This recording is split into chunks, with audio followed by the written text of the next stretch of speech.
In this video, I'm going to talk about how to never get an objection on a sales call ever again. So if you look at any sales training, you have this long list of objection handles for the standard objections. Oh, well, I need to think about it. Oh, I need to talk to my wife. It's not the right time. That's too expensive, right? And on and on.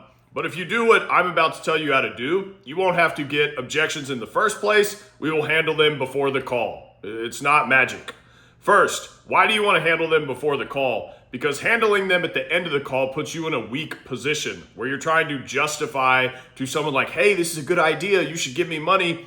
If someone's giving you an objection at the end of the call, that person decided way earlier in the call that they weren't sure about this, and they were already thinking about that the whole time you were talking to them. So when you come in at the end of the call and you try to convince them, you are automatically starting as the loser. Even if you do ended up convincing them to buy or whatever, those people are also very likely to change their mind and ask you for their money back. And I don't like it because it puts you guys in a you versus them type situation. And that's just not a good place to be in. Now, do objection handles work? Sure. And I'm going to give you the single best objection strategy you will ever need at the end of this video. It's only one strategy. It works for every single objection, and no one else is going to teach you this. Now, first, how do we handle these objections before the call? And it's important to understand that the earlier you can handle an objection with someone, the better. So what does this mean?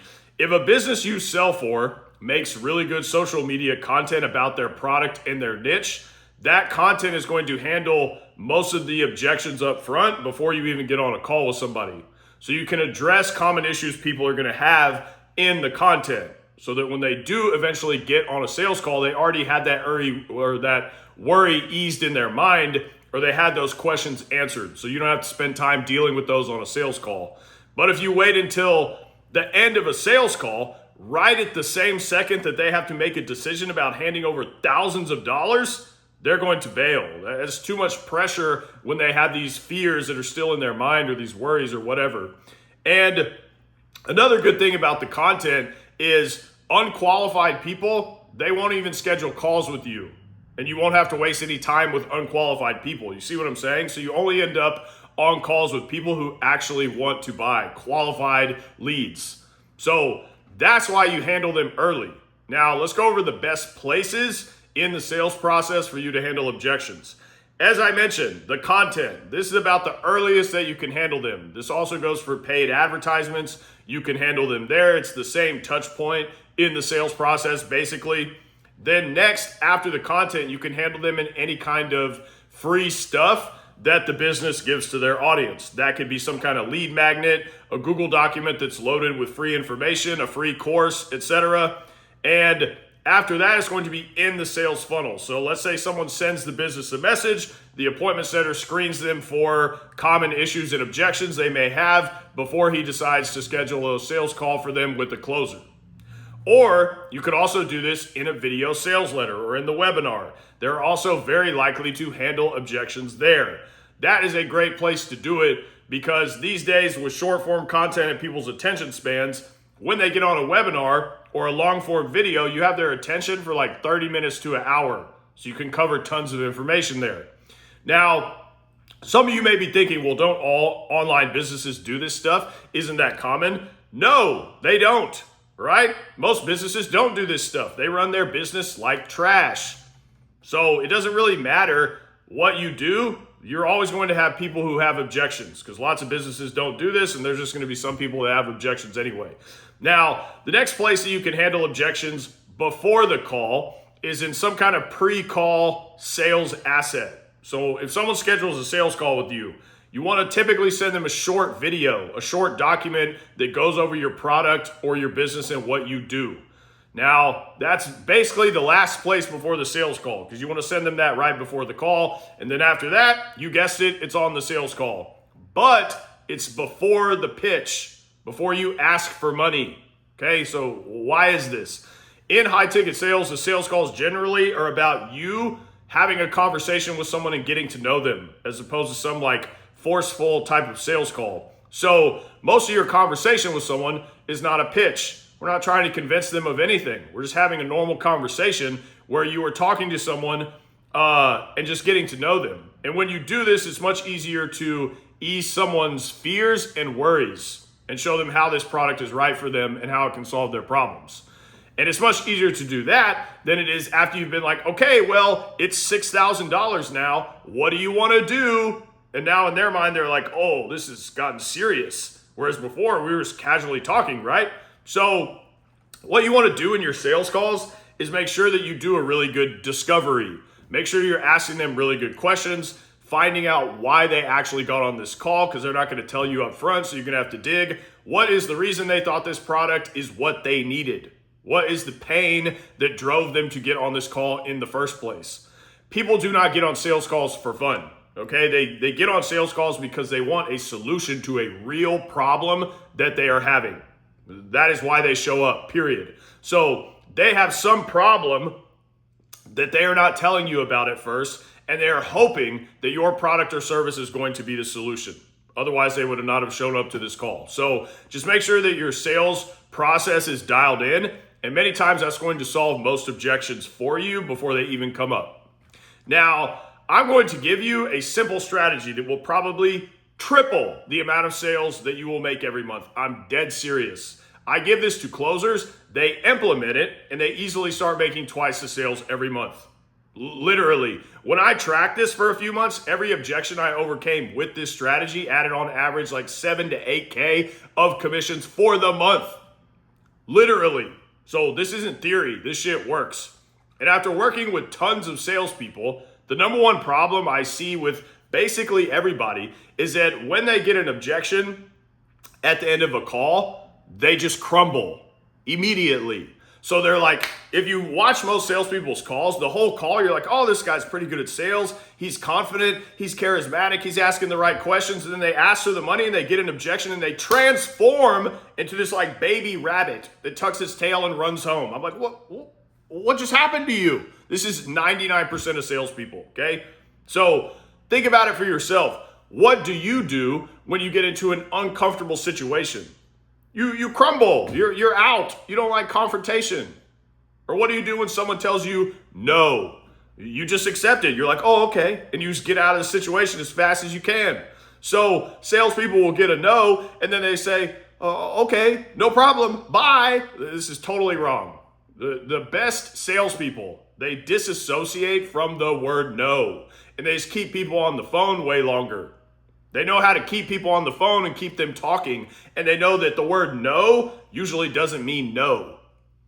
And they know how to sit in that uncomfortability or whatever and just be comfortable there. You got to be comfortable being uncomfortable because they know these things. This person showed up to this call. There's a part of them that wants to buy. So if they're right for this product, I'm selling it to them. I'm not letting them off the hook. Now you're probably thinking, what the fuck? You said you were going to give me some ultimate sales sauce. This is it. Like for me, when I get the first no or the first objection, I'm like, okay, now this sales call has actually started. Now we're doing this. Whereas most salespeople, they get to the first no and they're like, oh, this sales call's over. I failed, right? You're wrong. This is totally wrong. In reality, this is what works. So if you're looking for some kind of like magic lines or things to say, that's not reality, bro. That's someone trying to sell you a bullshit sales training. That's not what works. This is what works. If I put you on a sales call, you can't do this shit. You'll crumble immediately. That's why you don't make any money in sales. People talk a big game to me about their sales skills all the time. Oh, I took this training, bro. I got these crazy objection handles. And then they get the first no and they tuck their tail between their legs and get off the call. Every single one of you. The more someone's talking about how good they are at sales is what happens. You have just been psyoped that you need to learn all these crazy sales techniques and take all these trainings, and that's going to make you good at sales. You don't. All you need to understand is what works. Who cares how simple it is if it's what works? But most people don't care about money. They care about all this other bullshit. Now, what does keep them on the phone and keep them talking mean? When someone gives you the first no, you just need to not be fazed. So what you're going to say is you say no problem. And then you're going to ask them a question to get more information about why they said no. And then you just keep asking them targeted questions to get the prospect to keep talking. You want them to open up more, all right? We're trying to get to the root reason of why they're saying no, because they're not going to tell you that initially. They're going to say, oh, I need to talk to my wife. That's a lie. They don't need to talk to their fucking wife. They have a real reason they're not telling you, and the only way we're going to get to that is by not tucking our tail and running away and asking them more questions to get them to open up. Okay? So you do this, and then you just let the prospect make the decision on their own. Walk them to the sale. Now, this is an insane skill that you can only learn through reps, and I cannot give you that through a video. But you just do not accept no. You just want to calmly keep them on the phone by asking them open-ended questions, all right, about why they're saying no, okay? Or open-ended questions related to their objections, basically, because that's going to give you the information about why they are objecting. And then you are more equipped to handle those objections. You need more information, okay? And when you just accept their no and just blindly accept the lie that they're telling you, get off the phone, you've lost, okay? This conversation is only getting started. So for example, they say, I need to think about it. You say back, no problem. What specifically do you need to think about? Is there some information that we didn't talk about on this call that you need? And then when they reply, you just respond with another question. And then just slowly get them to open up more and more and explain to you the real reason that's holding them back. Because again, you have to keep this in mind. They would not have gotten on this call in the first place if they didn't want to buy. So you know they want to buy, so you just need to lead them back to being comfortable to do so. And you do that by asking them questions, connecting with them more, getting more information about what's holding them back, and resolving that with them. We're trying to resolve a problem here. The point is just that people just give up too easily. There's a large part of them that wants to buy this product from you, or they would not have showed up to this call. That is a fact. But they probably have some fears that you did not handle properly during the call, or they weren't handled up front like we talked about before. And they are now allowing that to keep them from going through with buying and handing you money. This is how sales works. If you just keep them on the phone and you just keep them talking, you can lead them to work through these issues on their own and they will buy. And most people don't do this because they can't handle the word no. They can't handle any uncomfortableness at all. They fold like a piece of paper and just exit the scene as fast as they can. I'm like, well, where are you going? You know? This person is not telling you no because they don't want to buy. They're telling you no because they don't have enough information to make a confident decision. So there's a lot of uncertainty. They either aren't seeing the value or they're lacking some trust, and they're not going to tell you that because that's uncomfortable for them. And they're not going to say, hey, I don't think this is good enough. I don't want to buy this, right? Or, hey, I don't trust you, so I'm not going to buy. They're not going to say those things. Instead, they're going to say, oh, I need to talk to my wife. Well, it's not the right time. I'll do it next week. And then they can easily get off the call with no discomfort. The only way that you're going to get them to give you the real reason is by continuing to ask them questions and keeping them on the phone when you feel uncomfortable.